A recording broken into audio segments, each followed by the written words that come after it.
이 아침 우리에게 주시는 하나님의 말씀은 에스겔서 26장입니다.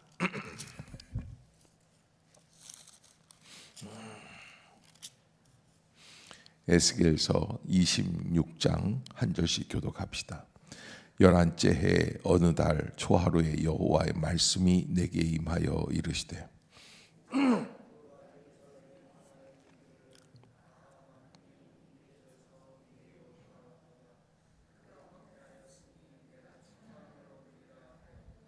그러므로 주 여호와께서 이같이 말씀하셨느니라. 두려야 내가 너를 대적하여 바다가 그 파도를 굽이치게 함같이 여러 민족들이 와서 너를 치게 하리니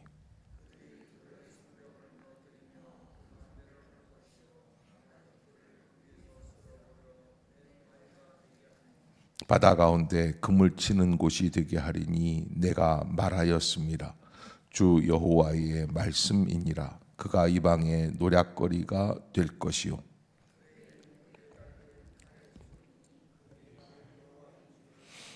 주 여호와께서 이같이 말씀하셨느니라. 내가 왕들 중에 곧 바벨론의 느부갓네살 왕으로 하여금 북쪽에서 말과 병거와 기병과 군대와 백성의 큰 무리를 거느리고 와서 두로를 치게 할 때에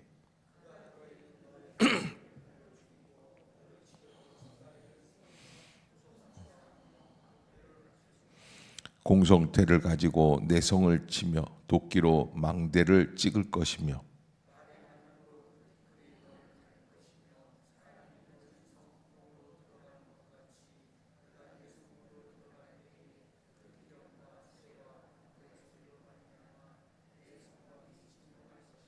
그가 그 말굽으로 내 모든 거리를 밟을 것이며 칼로 내 백성을 죽일 것이며 내 견고한 석상을 땅에 엎드러뜨릴 것이며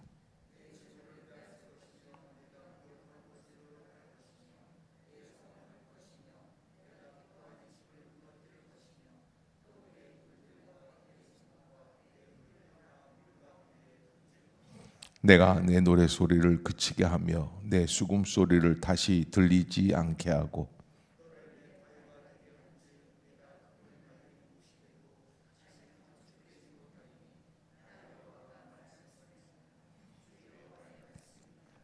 주 여호와께서 이같이 두로에 대하여 말씀하시되 네가 엎드러지는 소리에 모든 섬이 진동하지 아니하겠느냐. 곧 너희 가운데 상한 자가 부르짖으며 죽임을 당할 때에라.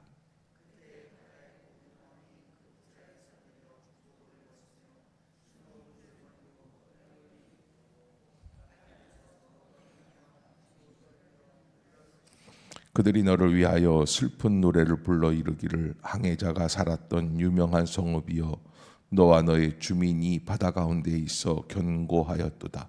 해변의 모든 주민을 두렵게 하였더니 어찌 그리 멸망하였는고.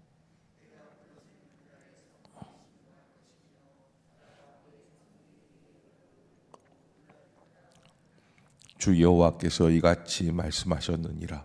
내가 너를 주민이 없는 성읍과 같이 황폐한 성읍이 되게 하고 깊은 바다가 내 위에 오르게 하며 큰 물이 너를 덮게 할 때에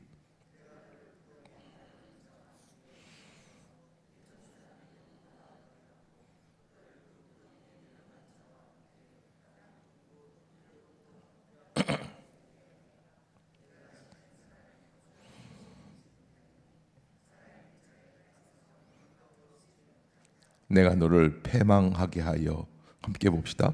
내가 너를 패망하게 하여 다시 잊지 못하게 하리니 사람이 비록 너를 찾으나 다시는 영원히 만나지 못하리라. 주 여호와의 말씀이니라. 아멘. 자, 이 시간에 우리에게 주시는 이 말씀 26장 이 두로에 대한 멸망의 경고가 이제 26장, 27장, 28장 이렇게 연속적으로 한 석 장 정도 이렇게 연속적으로 이어지게 되는데 이 두로와 시돈이라고 하는 나라는 이스라엘로 보면은 바닷가 위쪽으로 그래서 이렇게 위로 올라가면서 옆에 붙어 있는 그런 나라인데, 이 나라가 사실은 그냥 만만하게 볼 수 있는 나라가 아니고요. 페니키아 문화라는 거에 대해서, 페니키아 민족에 대해서 많이 세계사에 보면 나와 있고 언급되어 있는데, 이 비옥한 초승달 지역이라고 하는 그 지역에서 나와 있는 이 페니키아 민족들은 기마 민족이고 또 해양 민족이고 바닷가를 낀 문화에 있기 때문에 지중해 전 지역에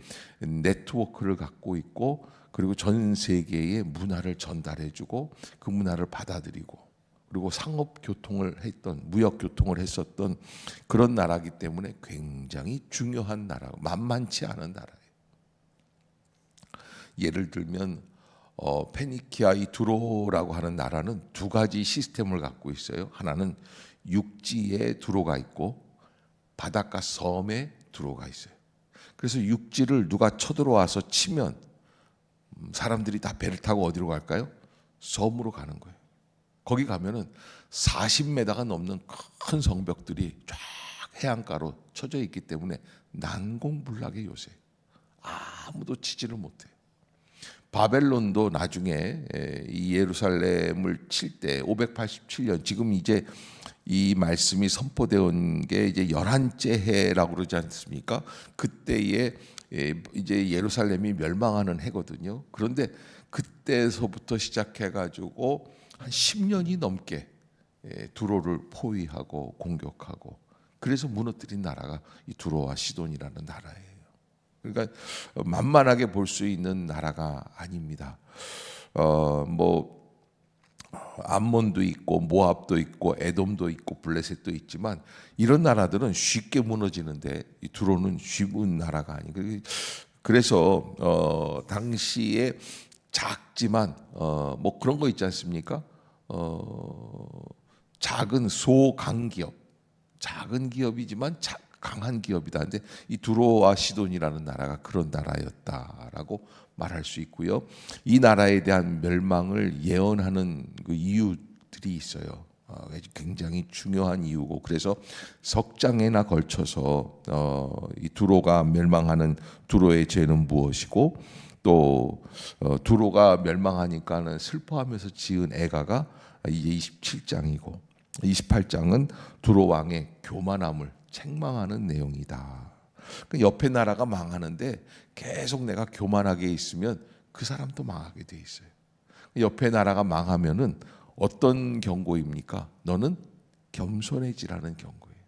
그런데 옆에 나라는 망하는데 나는 안 망한다라는 생각을 갖고 있으면 그것만큼 교만한 지도자가 없죠.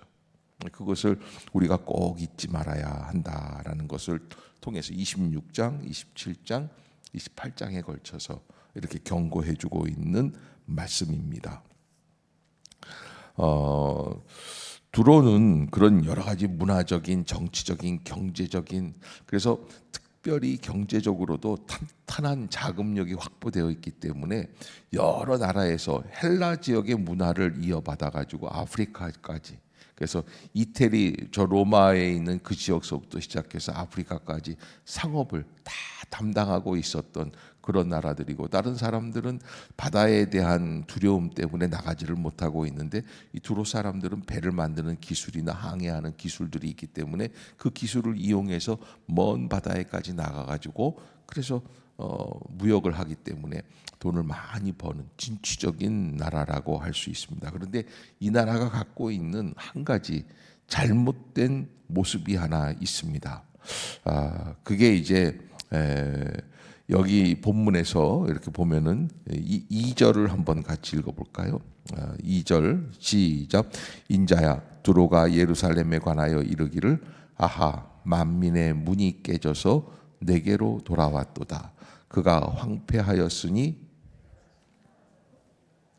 여러분, 세상에 이런 사람들이 있어요. 저 사람이 죽어야 내가 잘 된다. 저 사람이 망해야 내가 잘 된다. 여러분, 이런 마음을 갖고 있으면 이거 하나님께서는 꼭 심판하신다라는 거예요. 그래서 1등 다음에 2등이 하는 생각은 뭐예요? 저 1등만 없으면 누가 1등해? 내가 1등해. 그러지를 않아요. 여러분 참 이상한 게 그렇게 해서 1등이 없어지잖아요. 그러면 새로운 1등이 또 전학을 와요. 그러니까 2등 팔자가 있고 1등 팔자가 있는, 또 뭐 2등이 열심히 해서 1등을 하면 되는데 우리 또 저는 뭐 그런 거에 대해서 큰 관심은 없어요. 누가 1등을 하느냐 2등을 하느냐 이거 뭐 별로. 왜냐하면 결국에는 내가 이 사람들 중에 1등을 하느냐 2등을 하느냐 하는 것보다 하나님 앞에서 나는 뭔가, 이걸 깨닫는 게 인생의 가장 중요한 그런 핵심이라고 저는 생각을 해요. 하나님 앞에서 나는 뭔가. 여러분 우리가 뭔가 열심히 할 때에도 제일 중요한 거는 나는 뭐지? 여러분 무슨 봉사를 할 때도 그렇고요. 내가 그래서 많은 봉사를 해서 사람들에게 유익을 끼쳐서 사람들이 참 칭찬을 합니까? 그러나 정말 중요한 거는 하나님 앞에서 나는 뭔가, 하나님이 내게 주신 기회를 나는 어떻게 선용하고 있는가. 이게 제일 중요해요. 사람들이 알아주는 거에 마음을 빼앗기지 마세요.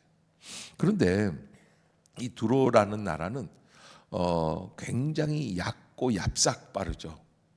그리고 계산이 철저하고, 그래서 어떻게 얘기를 하냐면 예루살렘 육지에서부터는 이렇게 두로로 올라가려면 예루살렘을 통과해서 올라가야 돼요. 저쪽 애굽에서라든지 아니면 저쪽 저 동부 쪽에서 올 때 이렇게 보면은 사람들의 그 상선이나 뭐 상단들이라는 거 있지 않습니까? 사람들이 이제 무역상들이 지나가는 통로를 가다 보면은 예루살렘을 통과해서 지나가게 돼요. 국경을 지나가야 되니까 그때마다 통행세를 내요. 그러면 예루살렘에다 통행세를 내는 거예요. 그런데 바벨론이 587년에 쳐들어와 가지고 망해요. 예루살렘이. 그럼 이제 더 이상 통행세를 낼 필요가 있다 없다? 없는 거예요.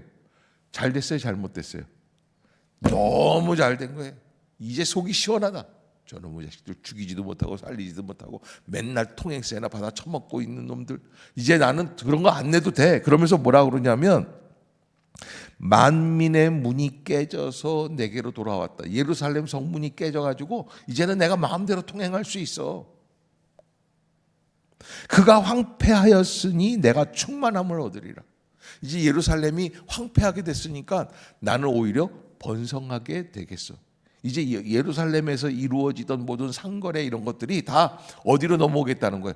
두로 진영으로 넘어오겠다는 거예요. 그런데 절대 인생은 내가 원하는 대로 돼요, 안 돼요? 안 돼요. 이 철칙이에요. 내가 원하는 대로 되는 게 아닌 게 인생이에요. 근데 우리는 자꾸 내가 원하는 대로 가려고 핸들링을 해요. 그래서 어떤 사람이 지혜로운 사람이고 어떤 사람이 잘 사는 사람이 내가 원하는 대로 핸들링을 포기하는 사람. 그러면 목사님, 그러면 목사님이 그렇게 말씀하시면 우리가 섭섭해서 어떻게, 그러면 어떻게 살라는 거예요? 그럼 어떻게 해야지 되겠어요? 주님이 원하시는 길을 봐야 돼요. 아멘. 말씀이 가르치시는 방향을 봐야 돼요. 그래서 목사님이 전하는 말씀을 잘 들을 필요가 있는 게 거기에 답이 있어요. 저도 모르고 얘기한다니까요. 어쩔 때는. 그래도 거기 안에 답이 있어요. 우리 가정을 향한, 우리 자녀들을 향한, 우리 기업을 향한, 우리 미래를 향한, 우리 교회를 향한 메시지들이 다 그 말씀 안에 담겨 있어요. 그것을 빨리 알고 그 길로 나아가는 수밖에 없는 거예요. 아멘. 여러분 잊지 마세요. 그래서 남이 망해야 내가 절대. 그래서 제가 제일 싫어하는 귀신이 무슨 귀신이라고 그랬어요? 물귀신이에요. 내가 아프니까 너도 아파야 돼. 내가 망했으니 너도 망해야 돼. 내가 이렇게 당했으니 너도 당해봐라. 여러분 이 물귀신이 왜 끌어당기는 거예요? 물속에서 내가 빠져 죽었으니까 너도 빠져 죽으라는 거예요. 여러분 그런 식의 사고방식이 우리 한반도를 망하게 하는 길에 이를 수 있게 하는 거예요. 우리 사람들이, 한국 사람들이 특별히 그런 정신이 좀 있어요. 내가 당했으니 너도 한번 당해봐라. 그래서 역대 대통령들이 다 서로를 비방하고 서로를 감옥에 보내는, 대통령 중에 죽거나 안 간 사람이 없을 만큼. 이 신기록이에요. 세계 역사에 그런 나라가 없을 거예요. 창피한 얘기예요. 왜 그래요? 이게 물귀신 작전이에요. 내가 당했으니까 너도 당해. 여야가 서로 한 번씩 찌르는 거예요. 너 지난번에 촛불 켜고서 나 그렇게 했지? 너도 한번 이번에 당해봐. 그럼 우리 태극기 들고 하는 서로 그러는 거예요. 강화문에 가서 보면 볼만하다니까요, 여러분. 한쪽은 뭐 그냥 촛불이고 뭐고 한쪽은 태극기로 양쪽이 다 똑같아요. 그래서 절대 교인들은요, 신앙인들은 그런 거에 좌우돼서는 안 된다. 왜냐하면 그런 현상들이 본질을 꿰뚫어 볼 수 있는 현상이 아니기 때문에 그래요. 그러니까 여러분, 우리가 잘 알아야 될 게 있어요. 그것은 바로 하나님은 우리를 향해 뭐라고 말씀을 하시는가. 여러분, 예루살렘이 BC 587년 여기 26장에 보면은 에스겔은 시점에 관해서 강한 선지자라고 그랬습니다. 이게 지금 에스겔이 2차 포로기에 이제 와가지고서는 11년이 지났다는 거예요. 11년이 지났으니까 11년이 지난 그 해가 BC 587년. 586년에 완전히 망하니까 587년 성문이 뚫리는 때예요. 그러니까 예루살렘이 멸망하고 있는 거예요. 그해 4월 달이니까 이제 망하기가 얼마 안 됐어요. 이제 4개월 남아 있어요. 그런 시점에서 하나님은 누구를 꾸짖고 계시냐면 두로를 꾸짖고 계시는 거예요. 왜? 예루살렘 멸망을 그토록 바라고 있으니까. 그래서 여러분, 내가 좀 안 된다고 남이 멸망하기를 원하는 마음은 하나님이 복 주실 수 있는 마음이 아닙니다. 여러분, 왜 개가 달 보고 짖습니까? 개가요, 달하고 경쟁하는 거예요. 네가 더 밝어, 내가 더 밝어. 그리고서 보니까 계속 달이 움직이고 있는 것 같거든요. 구름으로 막 달 지나가잖아요. 달이 막 움직이고 막 왕왕왕왕왕 짖는 거예요. 그게 말도 안 되는 얘기예요. 왜? 상대가 안 되는 거거든요. 근데 여러분, 우리가 상대도 안 되는데 괜히 옆에 사람하고 자꾸 경쟁하려고 그러고 싸우려고 그러고 그 사람을 딴지를 걸려고 그러고 그러는 때가 있다는 거예요. 그게 바로 무슨 마음이냐면 두로의 마음이에요. 하나님께서 예루살렘을 멸망시키시는 데는 하나님 나름대로의 하나님의 섭리, 하나님의 도모, 하나님의 계획이 있으세요. 그런데 두로는 예루살렘이 멸망하기만을 원하고 있어요. 그러면 이제부터는 자기네가 잘 될 것이라고 하는 망상을 갖고 있는 거예요. 그래서 그렇게 예루살렘 성문이 깨지면서 다 망했지만 하나님은 두로에게 이렇게 말씀을 하세요. 3절입니다. 시작. 그러므로 주 여호와께서 이같이 말씀하셨느니라. 두로야, 내가 너를 대적하여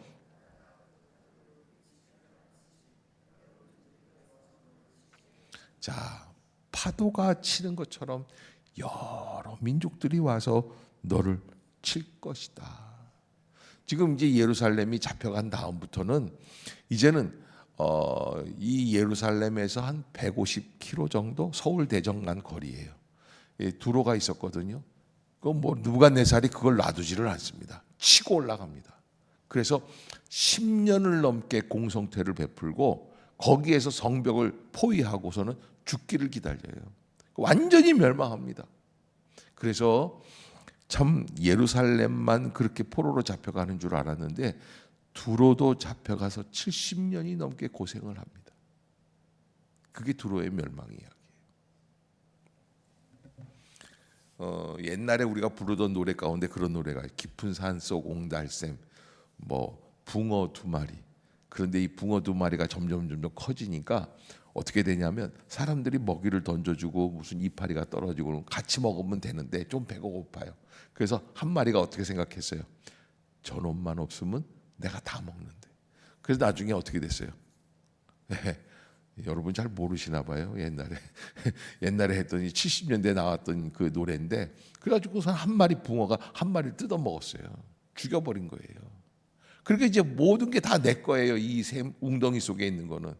그런데 어떻게 돼요? 물이 점점 썩어 들어가기 시작해요. 남을 죽이면 내가 먹고 마시는 물이 썩기 시작을 하는 거예요. 그래서 남을 죽여서 잘된 사람을 여지껏 못 봤다는 거예요. 내 남이 살아야 나도 사는 거예요. 옆에 사람한테 당신이 살아야 내가 삽니다. 너만 없으면 되라고 생각하면 안 돼. 네가 살아야 나도 사는 거예요. 목사가 살아야 누구도 사는 거예요. 교인들도 사는 거예요. 저 목사만 없으면 우리 교회 잘 될 것 같아. 웃는 사람은 그럼 어떡해? 그게 안 그래요. 또 여기 이제 교회들이 있잖아요, 옆에.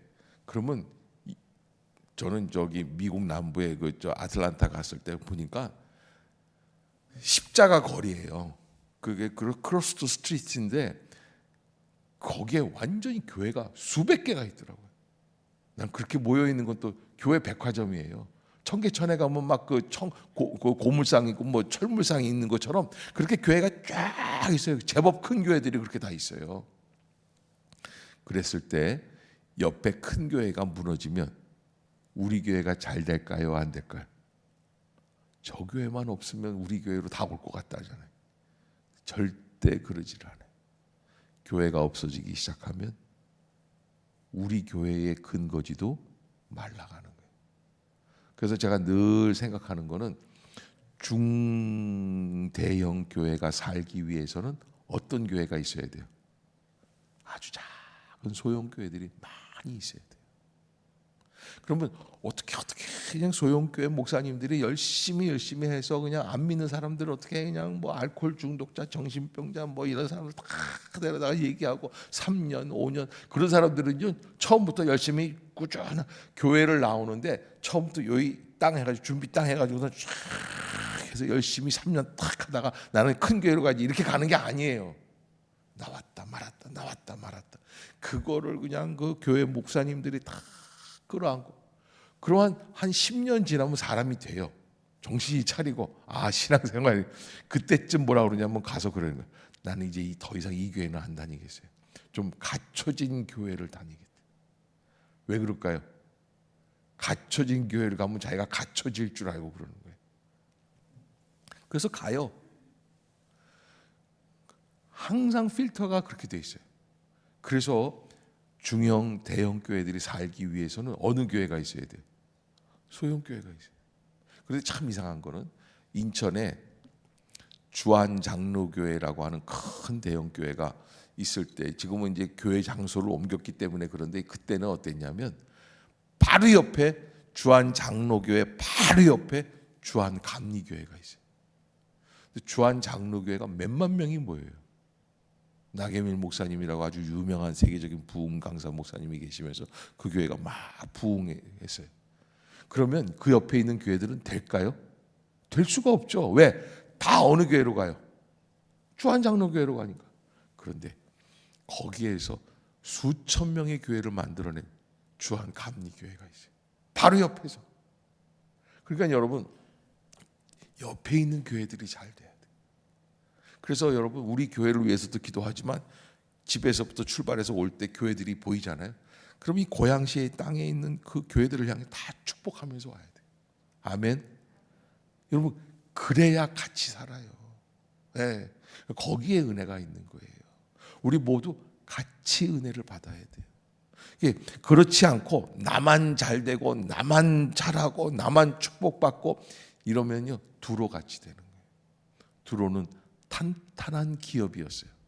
기업으로 말하면 보통 아주 대단한 기업이에요. 보통 기업이 아니에요. 그러나 하나님이 한순간에 맑은 바위처럼 만들어 아주 깨끗하게 만들어 버리신 아무것도 아닌 것처럼 그렇게 하나님은 멸망시키십니다.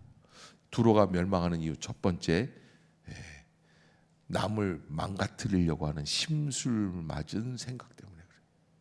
두 번째 자기는 안 망한다고 하는 교만 때문에 망. 그래서 오늘 이 에스겔서 26장은 그 두로에 대한 교만, 두로에 대한 잘못된 삐뚤어진 마음들. 그래서 어떻게 됩니까? 그래서 두로는 망하게 되었습니다. 19절에 보면 그런 사람들에게 주시는 말씀이 있습니다. 19절 시작. 주 여호와께서 이같이 말씀하셨느니라. 내가 너를 주민이 없는 성읍과 같이 황폐한 성읍이 되게 하고 깊은 바다가 내 위에 오르게 하며. 하나님은 그렇게 자기 혼자 살려고 하는 사람들은 꼭 함께 망하게 하신다라고 하는 것을 잊지 마시고, 그래서 21절에 보면 내가 너를 패망하게 하여 다시 잊지 못하게 하리니. 하나님이 완전히 멸망시키기로 작정하시면 그것만큼 무서운 게 없습니다. 그는 인생의 역사의 한 장에서 사라지게끔 되어 있습니다. 그러기에 우리가 하나님의 은혜 가운데 이 믿음의 장이라고 할 수 있는 교회 안에서 어떻게 함께 살아갈 수 있을까 하는 그 마음을 잘 간직하고 우리가 서로 격려하며 서로 축복하며 하나님의 은혜로 살아가게 하여 주시옵소서. 아멘. 복된 역사가 임하기를 주의 이름으로 축복합니다. 기도하겠습니다.